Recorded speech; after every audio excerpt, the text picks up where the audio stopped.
I'm Mike Dimas, and this is Pinball Shenanigans.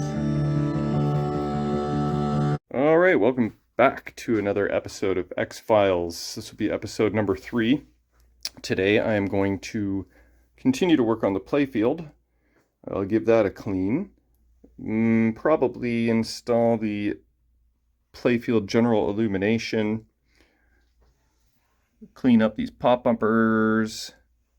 And whatever else I can find to do. I just placed my order with Titan Pinball for the rubber kit. Someone had made a kit. Actually, there's 6 different kits available, but there's only one that was very recent. It was created by someone in 2023, this year, and it came with photos, and it looked pretty cool. There's mostly green, glow in the dark, with some like translucent action going on here, and then some orange little post rubbers for all these guys that are top side of the Playfield. There's lots of those guys, and then even some orange rubbers for the back rollover area. So that is on order. Might be a week or two before I get that, because they're in the States and I'm in Canada, so it takes a little bit of time, probably closer to 2 weeks. Also, Jeff Jones and someone else pointed out what EBE actually stands for, and it is Extraterrestrial Biological Entity. Say that 3 times fast. So that's kind of cool. I probably heard it when I watched that episode 20 years ago, but yeah, that's a term I don't really ever hear anymore. Anyway. Also, Mr. TBA suggested, and he is correct, that not only is there the oddities in the cabinet, like with all the extra side rails and the extra corners to beef up the bottom of the cabinet, that he suggested that this whole bottom board was replaced, and he is correct. This is not original, so you can even see the speaker cutout is a little bit rough and not even necessarily all that circular. And then we got this weird thing going on here. Definitely got some, red Robertson screws, I believe, or green Robbie. It's hard to tell. That's a Canadian thing. So these were manufactured in the US. So what are these Canadian screws doing in here, eh? So yeah, this bottom board has been replaced. Oh, you can even see the ledge here where that kind of is broken off. There's your red Robbie right there. Yeah, so I pulled up a photo on Pinside just to kind of double check, and sure enough, the speaker is not original. Look at the orientation of the transformer. It's a little bit to the left, and the wires come out the left and right side. Okay, now we'll go to the pin sides, and this is what your cabinet is supposed to look like. This is an X-Files cabinet. Oh, I wonder if I have my warranty sticker, serial number sticker. That should be intact, but the transformer here is aligned straight with the speaker, and the wires come out the front and the back. And you've got nice tidy ground straps going to everything, up here to the hinge bolt, here to the prop rod, to the front of the cabinet, to the speaker. Everything's all nice and tidy. Mine is a disaster. So something happened to the machine at some point that lost the bottom of the machine and also destroyed the Playfield back glass. So the history of this machine is coming more and more to light every day and every discovery. Fortunately, the cabinet on the outside is in generally good shape, I should say. And the Playfield is amazing for an X-Files. So maybe all that damage and time to fix it and,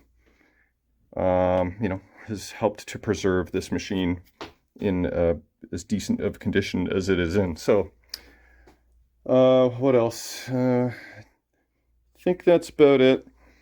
I'm gonna do some Playfield cleaning and probably replace these posts. I might have these in stock. See how damaged they are. They're usually pretty chewy at the bottom. I mean, if they're in good shape, I might keep them, but I think I have fresh white ones, clear ones in stock. So, yeah, okay, well, I think it's time to do some playfield cleaning. I'll report back soon, but have a look. It's a little bit nasty. It's not really deplorable. Like, it should clean up pretty well. I'll probably remove a little bit more stuff before I do that. And then, yep, give her a clean. Do you guys ever watch Mark's Basement Arcade? Mark Valuk? Well, you should. He's a cool dude. And he sent me this bit. And he had to modify it. I think he had to drill it out or something. So, whenever is needed, I Valuk my posts. And you should too. Oh yeah, feel the Valukage going on there. Whoa, don't break my filing cabinet at the same time, but come on, Valuk it. Valuk it. I might need a nut under that one, but it's been Valuked. Okay, I think I'll start by cleaning the slingshot areas and installing these new posts that I found. Thought I had some. Here's kind of the before and after. So, just go with brand new, and yeah, that'll look nice. Okay, I've cleaned this portion of the playfield. Exactly what you can see. Above the X, I did not. So it's cleaned up well. It's kind of hard to see the dirt on this unless you really illuminate it, because the way the art is, but the new posts look good. I Dremeled my switches, Dremel cleaned my sockets, Valuked all my posts. Oh, that's what I was gonna do, was clean up these flipper bats. How are they looking? Can I reuse these? I like that they're original Sega flipper bats. Look to be in good enough shape that I may reuse those bats. But I'm gonna take off the apron at some point, clean up it and underneath. Oh, what's going on here? Looks like that wants to come down a bit, maybe. Or it's just, yeah, I don't know what's going on there. Cleaned up the shooter lane. That's in actually pretty darn good shape. And I cleaned this saucer. Just along here was pretty black. But these Segas are kind of notorious for this solenoid that fires the ball into the shooter lane. And I remember having that issue on my Sega Harley Davidson. It's just a Sega thing. They used really strong solenoid, so I may change the solenoid. I'll double check, but I'm pretty sure that is what is going on with this. I feel like the ball is firing out here so hard that it might have sheared the screw right off. Or I just need to tighten it. I'm not sure. I'll have to look into that. But I've seen instances where the ball has literally been like drilled a hole into the side rail. So there's a couple different things you can do to reduce the violence of this solenoid.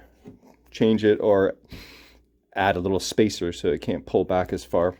But yeah, so this section is looking pretty good. I think it's time to do the middle.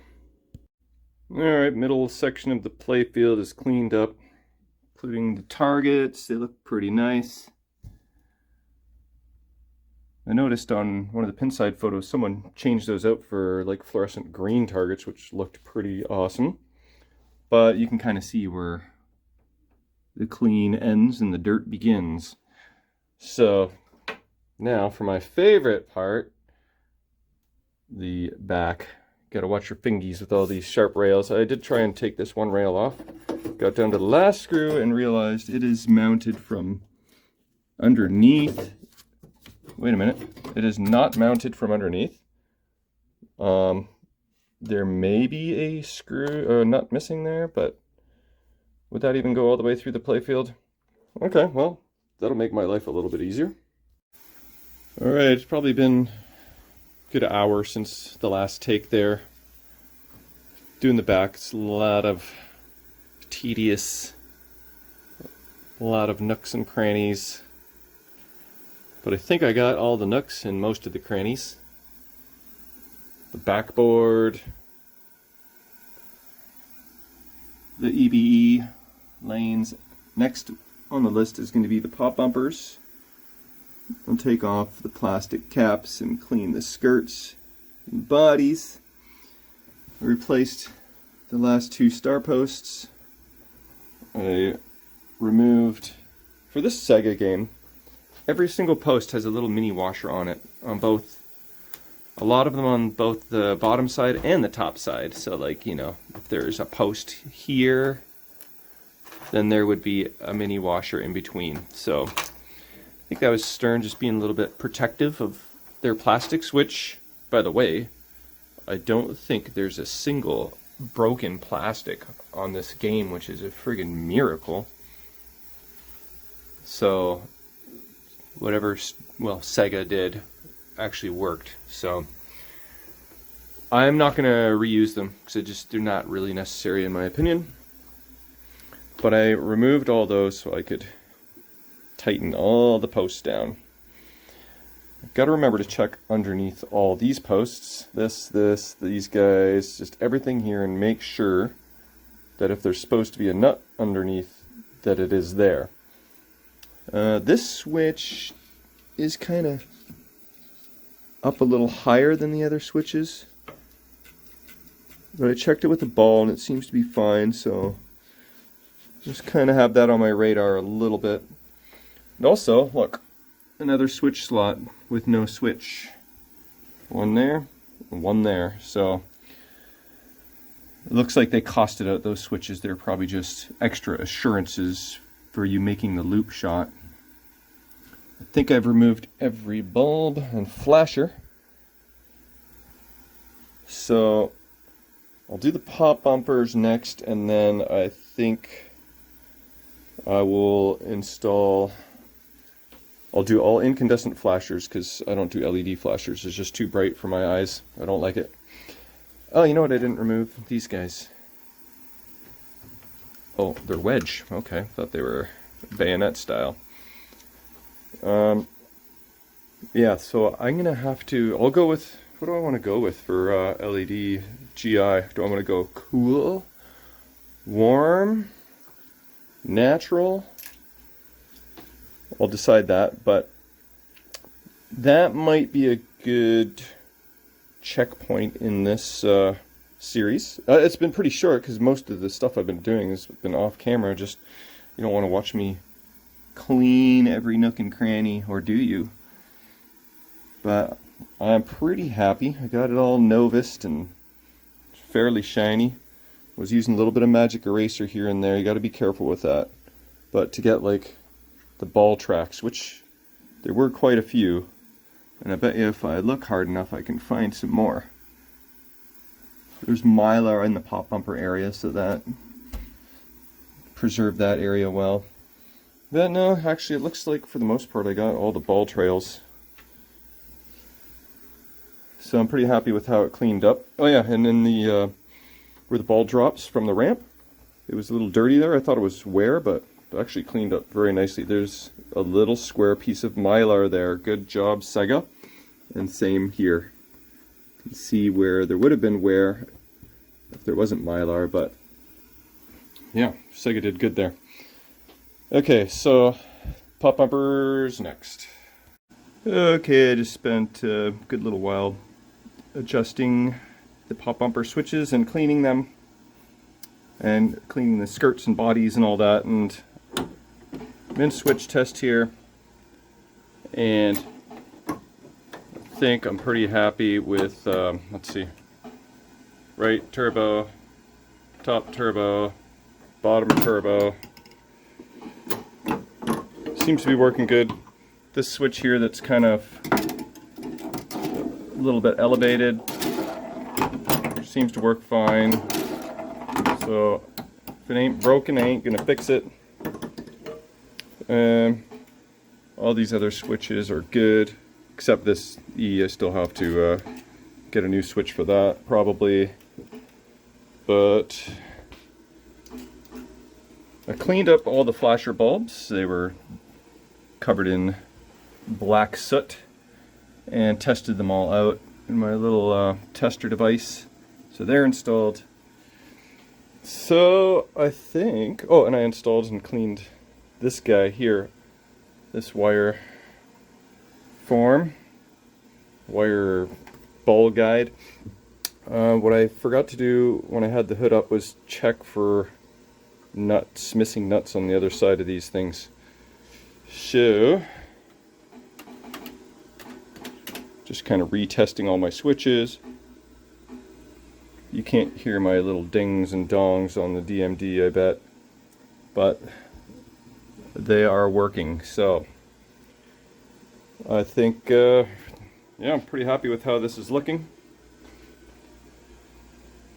I'll do as much as I can while waiting for my Titan rubbers. I think I should do the apron maybe first, but LEDs are more fun, so we go LEDs. Okay, I decided to go with natural white LEDs. I just thought it looked better than the warm white, so let's get started.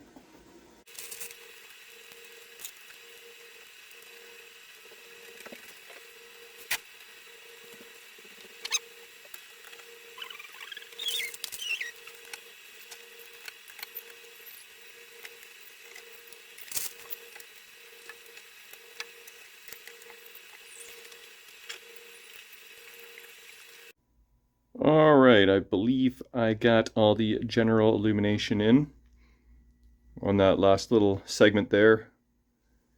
I missed probably about 10, but I was kind of working in the dark, so I don't blame myself. And I do have 2 individual general illumination bulbs that are not working. So I think I got them all. It's looking pretty good. I went with green for the pop bumpers because that's very alien-y, and I think I'm going to like that. It's just going to be a clear plastic that goes over top of it.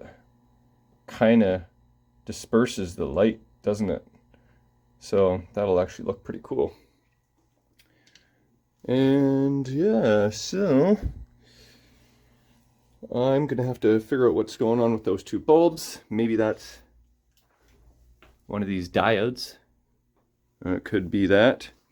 And then, you know, I could actually put on a couple plastics like this one here. And the sling, no, I can't do the slings. I can maybe do these 2 lane guides. And I could also LED all the inserts. And, gotta remember, check for these posts. I think I'll do that next. And then I'll wrap up the video soon, but it's looking pretty good. Alright, I spotted the problem with bulb number 1. I don't know how well you can see this, but see this wire here? See the light turning on and off? Yeah, that's just a wire that broke off, so that's an easy fix. Okay, this bulb here is being a little more stubborn. Throw on the light here. Because if you look at it, it's kind of weird how they do that. Got a little short wire to jumper from here to here, then a short wire to jumper from there to there. And I'm wiggling the wires and I'm trying to figure out where's the bad connection, because it all looks perfectly fine, but I think the bad connection is right here. So I push on that wire just over a little bit